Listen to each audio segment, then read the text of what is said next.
Você sabia sobre as nomenclaturas do DNA? Neste vídeo, vamos falar sobre essas nomenclaturas de acordo com os tipos, localização e estrutura das fitas dessa molécula tão essencial para a vida. Primeiramente, DNA significa ácido desoxirribonucleico, ADN em português. Este nome é devido a essa molécula ser composta por um grupo ácido, o fosfato, e por desoxirribonucleotídeos, ou seja, sem oxigênio no C2' da pentose.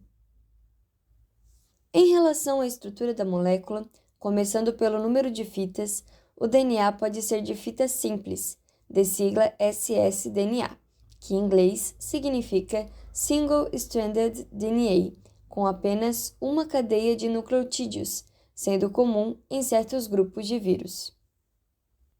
O tipo mais frequente de encontrarmos é o DNA de fita dupla, com sigla dsDNA, que em inglês significa Double Stranded DNA, a famosa dupla hélice, que é utilizada para carregar informação genética de praticamente quase todos os seres vivos. Mas não é só isso. O DNA de dupla fita pode assumir diferentes conformações, de acordo com suas bandas, como por exemplo, o aDNA, que é mais compacto e largo, geralmente encontrado em condições de baixa umidade. O bDNA, o modelo clássico de Watson e Crick, é o mais comum de ser encontrado em condições fisiológicas normais, e o zDNA, que possui uma estrutura mais estreita e alongada, em forma de zigue-zague, que pode desempenhar papéis importantes na regulação gênica. Além do número de fitas e as bandas, o DNA pode ter dois diferentes formatos. O DNA linear, que é organizado em cromatina, presente em alguns grupos de vírus e principalmente em organismos eucarióticos, e o DNA circular, típico de procariontes, como as bactérias, organelas eucarióticas como mitocôndrias e cloroplastos, além de vírus como o HPV. Agora, vamos explorar as nomenclaturas referentes à localização do DNA nas células. Nos organismos eucariontes, a molécula de DNA está principalmente no núcleo da célula e também é encontrada em algumas organelas. Em organismos procariontes, como nas bactérias, o DNA fica disperso no citoplasma, geralmente em uma região chamada nucleoide, já que elas não têm núcleo. Dentre essas bactérias, existem as que possuem material extragenômico, chamado de plasmídio. O DNA plasmidial, ou pDNA, é um pequeno fragmento de DNA circular, separado do DNA genômico, e que geralmente carrega genes que conferem vantagens como a resistência a antibióticos. Nas plantas e algas, há o DNA cloroplastidial, o cpDNA, que está localizado nos cloroplastos, sendo essencial para a fotossíntese, tendo como principal função controlar parte da produção das proteínas envolvidas neste processo.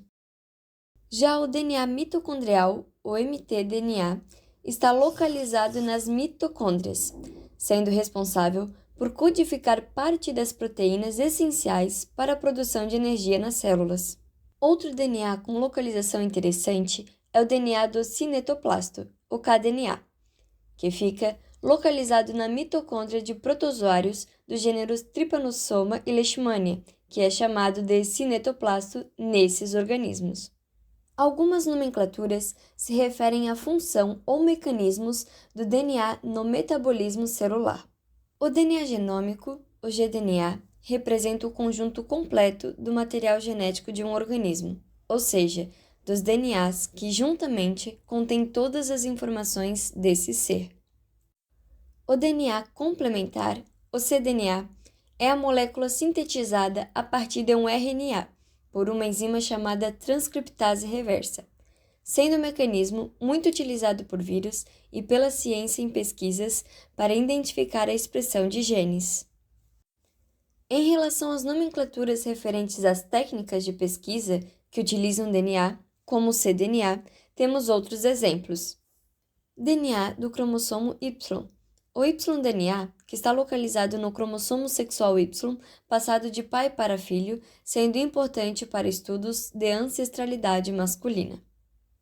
DNA ancestral, ou aDNA, refere-se ao DNA isolado de restos biológicos, como ossos e dentes, de organismos que morreram há muito tempo, servindo para estudos sobre a evolução e biodiversidade do passado, normalmente em contextos paleontológicos. DNA tumoral circulante. O ctDNA é um tipo de biópsia líquida, que analisa fragmentos de DNA liberados pelas células tumorais na corrente sanguínea, servindo como ferramenta de diagnóstico, monitoramento e tratamento do câncer de forma não invasiva. E por último, DNA ambiental, ou eDNA, Environmental DNA em inglês, no qual, através de uma amostra ambiental, conseguimos identificar quais organismos estiveram presentes naquele meio, através dos fragmentos de DNA que foram deixados no ambiente, sendo utilizado em estudos ecológicos e de biodiversidade. Como vimos, as nomenclaturas vão além do que explicar o significado do DNA. Elas refletem diferentes aspectos dessa molécula, seja num contexto de função, estrutura, localização ou de uso tecnológico pela ciência. Saber mais sobre o DNA é saber mais sobre a vida. Obrigado pela atenção.